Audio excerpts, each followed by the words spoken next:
Esselamu Aleyküm değerli izleyenler. Karikatür Atölyesi'nin yeni bir bölümü ile karşınızdayız.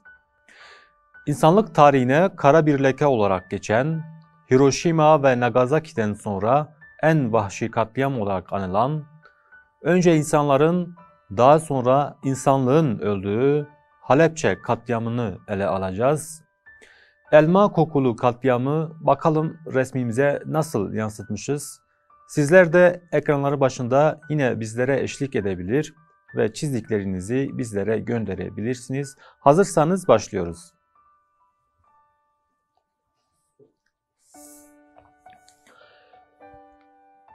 Halepçe katliamı dedik, elma kokulu katliam dedik. Önce bir elma simgesiyle başlayacağız. Ve bu elma simgesinin içerisinde özellikle bu katliamın arkasındaki güçleri de yansıtacağız. Şöyle bir yuvarlak ile başlayalım. Şurası bir elma olacak. Tabii ön tarafından kesilmiş yarım bir elma şeklinde yapacağız. Arka tarafta ise yine yıkılmış veya dumanların yükseldiği bir Halepçe yerleşimi olacak ve bu elmanın etrafında yine ölmüş insanları yapacağız. Şöyle başlayalım.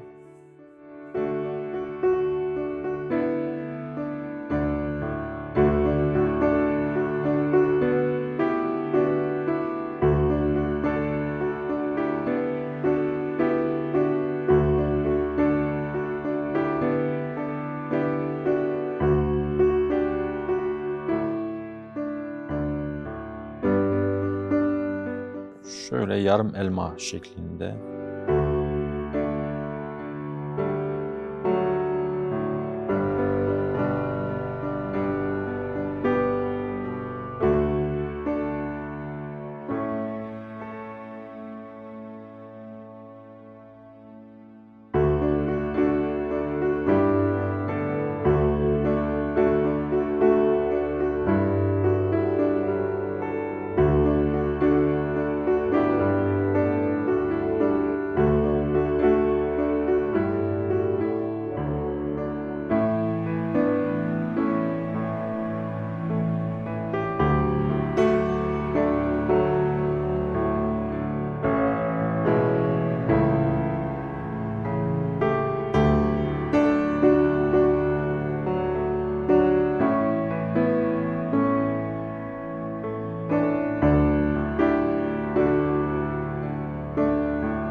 Şöyle tam ortasında bir nükleer simgesi olan şöyle 3 pervaneli bir 3 pervane şeklinde bir simge çizildi ve bu simgelerin içerisine yine bu katliamın arkasındaki güçlerin örneğin ülkelerin bayrak rengini yapacağız. Şöyle 3 pervane şeklinde. Örneğin ortası Avrupa olsun. Şu kanatlar ise Amerika bayraklarını simgesini yapacağız. Şöyle yıldızlardan başlayalım.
Şöyle arka tarafta bir süliyet şeklinde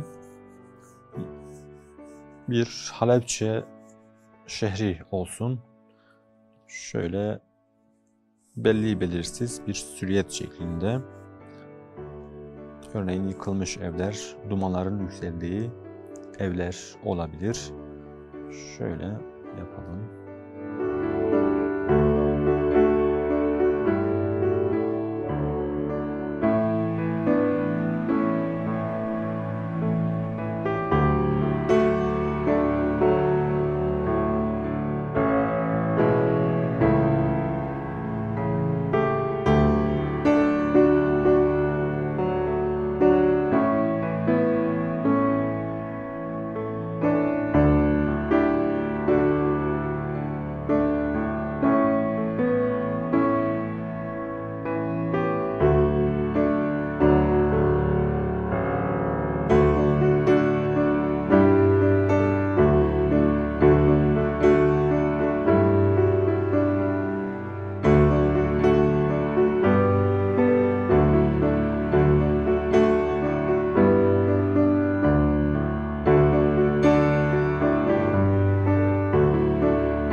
Şurada ise bu katliamın simgesi haline gelen bir baba ve elindeki çocuğuyla beraber şöyle bir duvar kenarında, bir taşın dibinde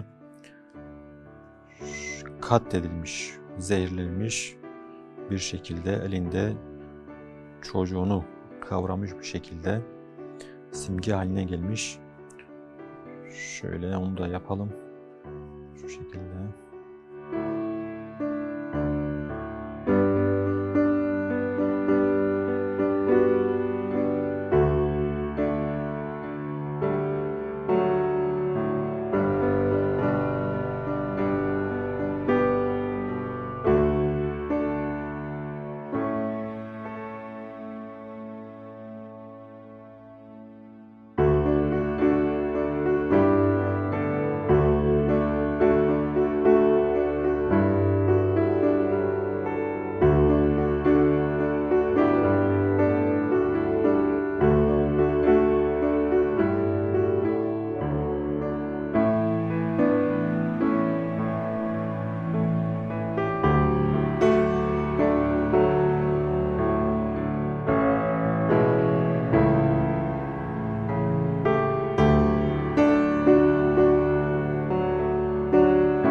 Bugünkü çizimimizin sonuna geldik. Bugün yıl dönümünde Halepçe katliamını ele aldık. Yeni bir programda yeni bir konu ile karşınızda olmak ümidiyle Allah'a emanet olun.